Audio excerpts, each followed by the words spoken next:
কবরের পর কিছুই হবে না, হাসরের ময়দান বলে কিছু নাই। যদি ওগুলো থাকতো, হিন্দুরা এসেছে সিরাসিনে যে ঘুরে ঘুরে ঘুরে ঘুরে ঘুরে ঘুরে মুসলমানদেরকে দেখছে। হিন্দুরা শুনে এসেছে, এতদিন জেনে এসেছে, কোনো বই পড়েছে যে আখেরাতের ভয় যদি থাকে তো মুসলমানদের থাকবে। ওদের কাছে যত আখেরাতের দলিল আছে, যত কবরের দলিল আছে, অন্য কোনো জাতি কাছে এত দলিল পৌঁছায়নি, এত আয়াত পৌঁছায়নি, এত হাদিস পৌঁছায়নি। তাহলে চল চল চল সেরাসিনে একদিন থেকে আসিগা, ওদের চলাফেরা দেখলে আমরা বুঝে নিব এরা আখেরাতকে কত ভয় করে।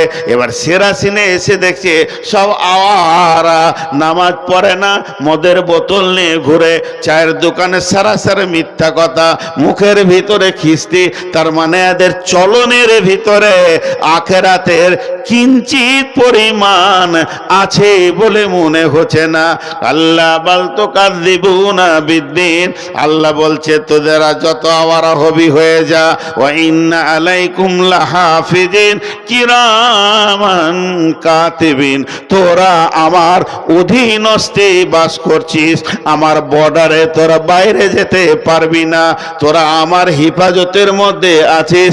আর আমি তোদের পেছনে সম্মানীয় লিখককে লাগিয়ে দিয়েছি, ওই মেশিন চালু আছে। যেদিন তুই জন্ম নিয়ে পৃথিবীতে এলে সেদিন আমার কলম চালু হয়ে গেছে, ওই কলমটা চলতে আছে। কতদিন চলবে, কতদিন চলবে? যেদিন আজরাইল তোর নিঃশ্বাসটা বন্ধ করবে, আমার কলম সেদিন বন্ধ হবে।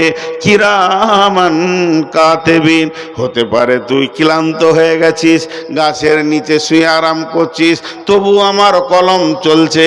তুই রাত জেগেছিস, ফজরের পর ঘুমাচ্ছিস, তবু আমার কলম চলছে।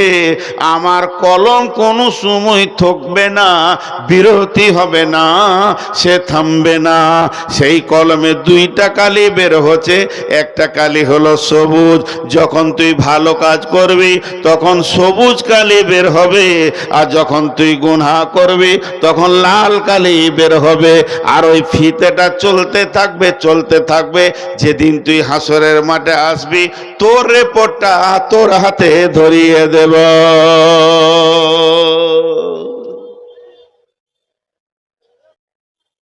আজকে ফেব্রুয়ারির 4 তারিখ, 4 তারিখে আপনারা সেরাসিনের ময়দানে বসে আছেন 2-2,500 লোক।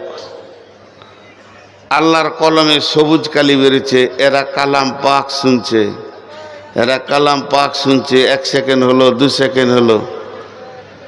একই টাইমে মেলাতে লড়কি নিয়ে ঘুরছে, বেটি ছেলে নিয়ে, ওর লাল কালি বের হচ্ছে। আরে লুচ্চা, তোর কানে কি মাইকের শব্দ পড়ছে না? কোরআন বিলি হয়ে গেল রে, রসুলের হাদিস লুট হয়ে গেল রে, মানুষ শোনার জন্য বসে আছে। আর তুই বেগানা মেয়ের সঙ্গে, বেগানা পুরুষের সঙ্গে এখনো জিলাপির দোকানে দাঁড়িয়ে আছিস, লাল কালি বের হচ্ছে। একই টাইমে দুইটা রেজাল্ট চলছে। এর জন্য আল্লাহ বলছেন পা খুব সাবধানে ফেলো। আজকে আমি একটা ছেলেকে আমার কাছে এলো, বলে মামা কিছু বলেন। আমার দুটো জিনিস বলে যাচ্ছি, দুটো জিনিস বলে যাচ্ছি, আর আপনারাও শুনেলেন ওই দুটো জিনিস। ছোট্ট করে ওসিয়ত, পৃথিবীতে সব কিছু চেঞ্জ করা যায়, ইতিহাস চেঞ্জ করা যায় না। ইতিহাস চেঞ্জ করার মতো ক্ষমতা কারো নেই। মানুষ মরে, ইতিহাস মরে না। ইতিহাস, তারিখ মরে না। একটাই জিনিস জীবিত থাকে, তার নাম হচ্ছে তারিখ। আর পৃথিবীতে মুছে দেওয়ার জন্য অনেক জিনিস আছে, এই লেখাগুলো মুছে দেওয়া হবে, ছিঁড়ে ফেলে দেওয়া হবে, ইতিহাস মুছা যাবে না। অতএব তুমি পা ফেলো খুব হিসাব করে, পা ফেলো হিসাব করে। জি, আপনাদেরকে আল্লাহ হিসাব দেখাচ্ছেন একটা, সেটা কি রকম? বিসমিল্লাহির রহমানির রহিম। ইয়াসালুনাকা আনিস সাআতি আইয়ানা মুরসাহা ফীমা আনতা মিন যিকরাহা ইলা রাব্বিকা মুনতাহাহা কাআন্নাহুম ইয়াওমা ইয়ারাউনাহা লাম ইয়ালবাসু ইল্লা আশিয়াতান আও দুহাহা।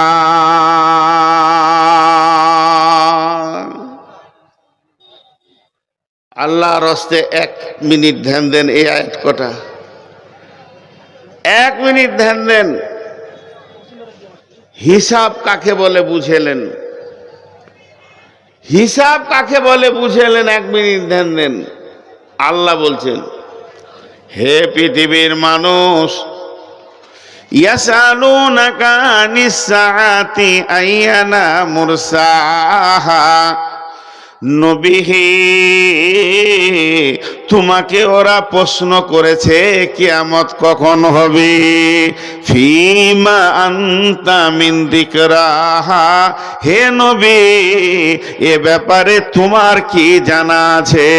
ইলা রাব্বিকা মুনতাহাহা, এই কিয়ামত কবে হবে এই ব্যাপারটা তোমার রবের কাছে সংরক্ষণ রয়েছে, অতএব তুমি কিছুই বলতে পারবে না।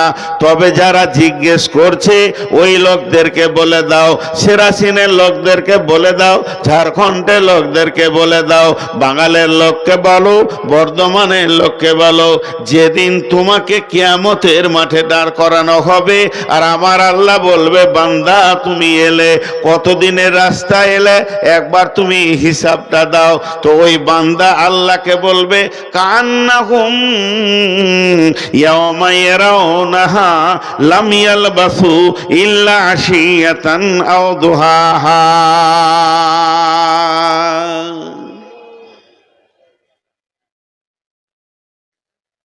কথা বলবো, কিন্তু একটা কথা জিজ্ঞেস করছি আপনাদেরকে। আখিরটা সবাই জানে, শেষটা সবাই জানতে চাই। এখানে হিসাব চলছে। আরে ছাড়ো হিসাব, থাকলো কত এটা বলো। খরচা বাদে থাকলো কত এটা বলো। 20 লাখ হয়েছে এটা শুনবো না, তোমার খরচা বাদে থাকলো কত বলো। এটার নাম হিসাব। ছেলেকে বলছেন, বাবা হাট বাজার করে নিয়ে এলাম, 7,000 টাকা নিয়ে গেছিলাম, দেখ তোরে কত আর রয়েছে। কতটা রয়েছে এইটার উপরে মানুষ গুরুত্ব দেয়, কতটা খরচা হয়ে গেছে ওটার গুরুত্ব অত দেয় না। আরে থাকলো কতটা বলো। মসজিদের হিসাব চলছে, থাকলো কত বলো। বছর শেষে থাকলো কত বলো। আমাদের আল্লাহ একটা ব্রেন দিয়েছে, সুস্থ মগজ দিয়েছে, কত খরচা করলাম এই দেহটাকে, এটা দেখার দরকার নাই। আর কটা দিন আছে বলেন? আর কটা দিন আছে? আমার আর কটা দিন এই পৃথিবীতে আছে, এই হিসাবটা কে বলতে পারবে? কেউ পারবে না। জি, কেউ পারবে না। একজনা বড় ইসলামী চিন্তাবিদ বলছেন, আল্লাহ দেন একসঙ্গে, লেন কিস্তিতে, দেন একসঙ্গে, লেন কিস্তিতে।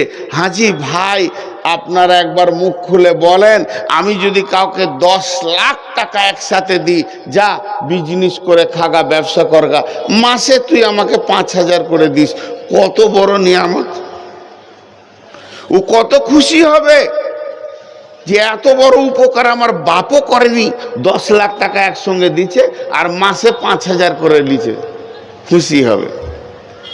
তা আল্লাহ দেন একসঙ্গে, লেন কিস্তিতে। কিরকম? মায়ের পেটে যখন বডিটা তৈরি হয়, মাথার চুল থেকে পা পর্যন্ত কোনো পাশটা বাকি থাকে না, একসঙ্গে আল্লাহ দান করেন।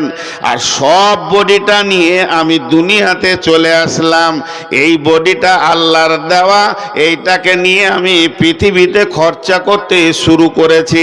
কত বছর করলাম? আল্লাহর দেওয়া বডিটা 54 বছর ব্যবহার করছি এখন আমি। এরপরে আল্লাহ কিস্তি শুরু করেছে, চোখ দুটি নিয়ে নিয়েছে, খালি চোখে কোরআন দেখতে পারি না, চশমা নিয়ে নিয়েছি। এবার আমি আগাতে শুরু করেছি।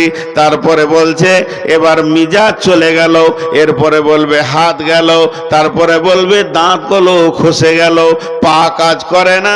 একটা একটা কিস্তি যখন শুরু হবে বন্ধুরে, তখন ভাবতে হবে এবার আল্লাহ আমাকে নিতে শুরু করে দিয়েছে, আমার কিস্তি শুরু হয়ে গেছে, মানে আমার যত ঋণ আছে আল্লাহ নিয়ে নেবে।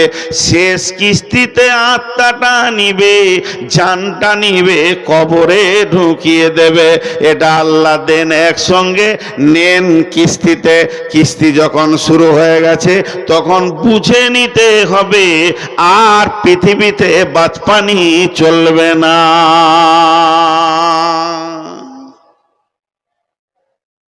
আর চলবে না। সেরাসিনের লোক আমাকে জিজ্ঞেস করছে কোথা থেকে এলেন জি? আমার বাড়ি সেরাসিন থেকে 600 কিলোমিটার রাস্তা, 200 নাহলে 190। তো আজকে 600 কিলোমিটার গাড়ি চেপেছি। কাটিহারে জালসা ছিল আমার, কাটিহার শোকাসন ইসলামপুর। রাতে নেমে রাতে এইদিকে বাড়ি গেছি। বাড়ি গিয়ে বাড়িতে বসিনি, কাগজপাতি নিয়ে বুলকে গেছি। বুলকে যে 1টা বাজছে, তারপরে ঘরে এসে জোহরাসর পড়েছি, 2টি ভাত নিয়ে আবার এসে এখানে হাজির হলাম। রাতে এই ফারাক্কার ব্রিজ দিয়ে পেরিয়ে গেছি, আবার ঘুরে আসলাম। আমাকে জিজ্ঞেস করছে আপনি বাড়ি থেকে ডাইরেক্ট আসছেন? জি। রাস্তায় কোথাও দাঁড়িয়েছিলেন নাকি? একবারে চলে এলেন? তখন আমি হিসাব শুরু করে কেমন করে বলছি দেখেন, বলার ভঙ্গিটা তাকাবেন। কোথাও দাঁড়াইনি, একটা মসজিদে মাগরিব ইশাটা পড়লাম। খানিক দাঁড়িয়েছিলাম, একটা মসজিদে মাগরিব ইশাটা পড়লাম। আপনাদের কি মনে হচ্ছে 5 ঘন্টা? কি মনে হচ্ছে 5 ঘন্টা? 5 মিনিট। আল্লাহ বলছেন যেদিন তোকে কিয়ামতের মাঠে আমি দাঁড় করাবো, আমি জিজ্ঞেস করব বান্দারে কোথায় থেকে আসছিস বল। তোর সফর তো জান্নাত থেকে শুরু হয়েছে। জান্নাত থেকে তোকে আমি মায়ের পেটে দিয়েছিলাম, মায়ের পেটে এর করে দুনিয়া নামে একটা জায়গা তুই অতিক্রম করেছিস। তারপরে তুই কবরে এলি, কবর থেকে তোকে তোলা হলো। তাহলে তুই কত দূর রাস্তা এলি, কোথায় ছিলি তুই বল। ওই লোকটা আল্লাহর সামনে কি বলবে দেখেন, কান্নাহুম ইয়াউমা ইয়ারাউনাহা লাম ইয়ালবাসু ইল্লা আশিয়াতান আও দুহাহা।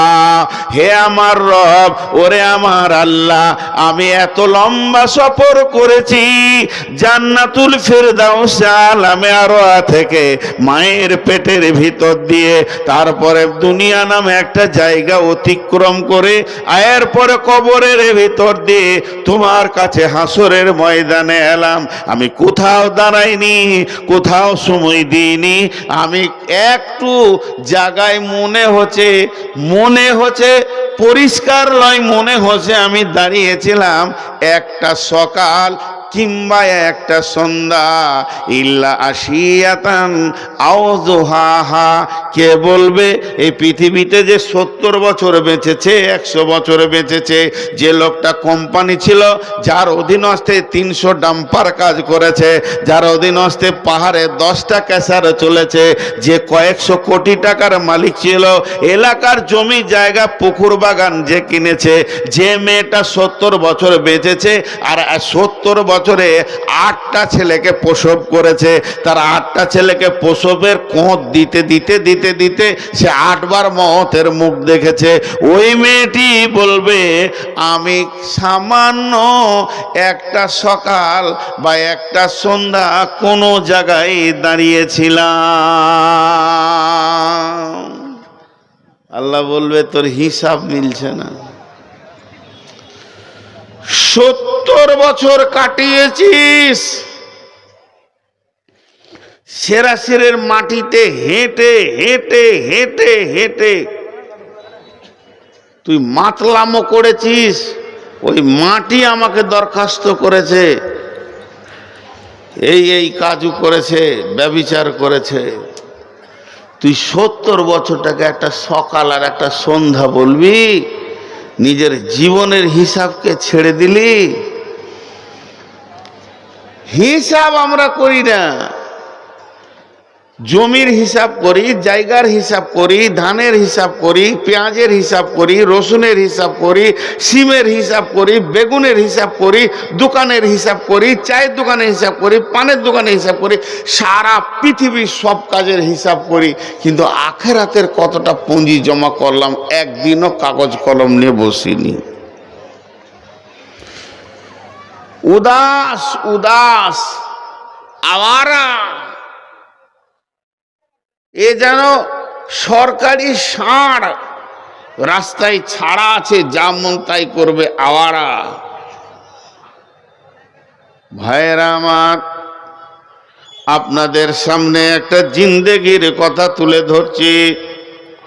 লোকটিকে, লোকটির নাম হলো ফারুকে আজম, উমর ফারুক। এই লোকটি কত দামি, কত দামি। হযরতে উমর যে রাস্তায় হেঁটে যেতেন, ওই রাস্তায় শয়তান হাঁটত না। হযরতে উমর এই রাস্তায় হাঁটছে, শয়তান যদি দেখে নিয়েছে উমর আসতে, তো রাস্তা চেঞ্জ করে নিয়েছে। লোকটা কত দামি।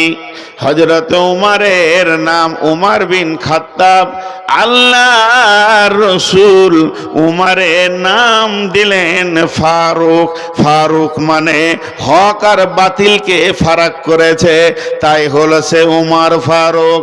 লোকটা কত বড় দামি বন্ধুরে, ইনি হলেন মুসলিম জাহানের দ্বিতীয় খলিফা। একদিন উমর যখন খলিফা হয়ে গেছে, সে খলিফাতে পেয়ে গেছে। খলিফা হওয়ার পর সঙ্গী সাথীদেরকে নিয়ে মরুভূমির রাস্তাতে চলছে। চলতে চলতে নিজের বাচপানি কথা মনে পড়ে গেছে।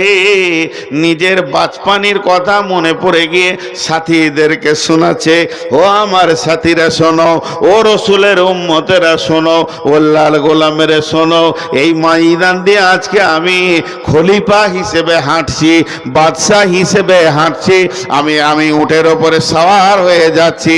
একদিন আমার আব্বা আমাকে উট কিনে দিয়ে এই ময়দানে দিয়েছিল, যা তু উট চড়িয়ে নিয়ে আসগা। আমি ওমার একটা উটের রাখাল ছিলাম, এই ময়দানে উট চড়াতে এসেছিলাম। তাহলে একদিনকার ঘটনা শোনো। আমাকে প্রচন্ড রোদ লেগেছে, আর উট আমার ঘাস খেছে, ঘুরছে, চড়ছে। আমি আর গরমে থাকতে পারছি না। কোথা যাব, কোথা যাব? উটের পাছাতে গিয়ে বসেছি। হযরত উমর উটের পাছাতে গিয়ে বসেছে, আর উট বড় বড় বড় বড় করে ওর মাথায় হেগে দিয়ে কতটা বুঝে, চাওয়ালা ওই উঠা, চা উঠা, ভাগ, সিধা মালদা স্টেশন চলে যা। এই চাওয়ালা ভাগ, ওই চাওয়ালা ভাগ। আবার ওখানে দোকান বানাচ্ছু, ফের ওখানে দোকান বানাচ্ছে। ওর সাহস কত উঠে না। ভাগ, বাড়াড়া চলে যা, তোকে খুঁজছে স্টেশন। ও ফের গাছের আড়ে বসলো। কত বড় বদমাশ ও, কয়েকটা লোককে, আবার ওটা মৌলবিও আছে, বাস ওটা মার্কেট করে দিলে। সুবহানাল্লাহ। এক মাতাল রাস্তায় হাঁটছে, বুঝছেন, টলছে। এক মৌলবি বলছে, পড়ে যাবি বে, সোজা করে হাঁট। ও টলতে টলতে বলছে, আমি পড়লে একা পড়বো, তুই পড়লে সমাজ পড়ে যাবে, তুই বেশি সোজা হাঁট। তুই যদি পড়ে যাস তো সমাজ পড়ে যাবে। মৌলবি যদি বেলাইনে যায়, ওকে সোজা কে করে? আমার মতো বদমাস পড়বো পৃথিবীতে আর নাই আর কি। হ্যাঁ, সুবহানাল্লাহ।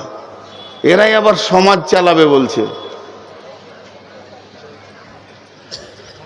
আমি বললাম যে আমি রুগী হয়ে গেছি এখন। তো হজরতে উমারের মাথায় উটের গোবর, তো গোবরগুলো ফেলেছে, তাও তো চুলে লেগে আছে। বাড়ি গেছে, ওর বাপের নাম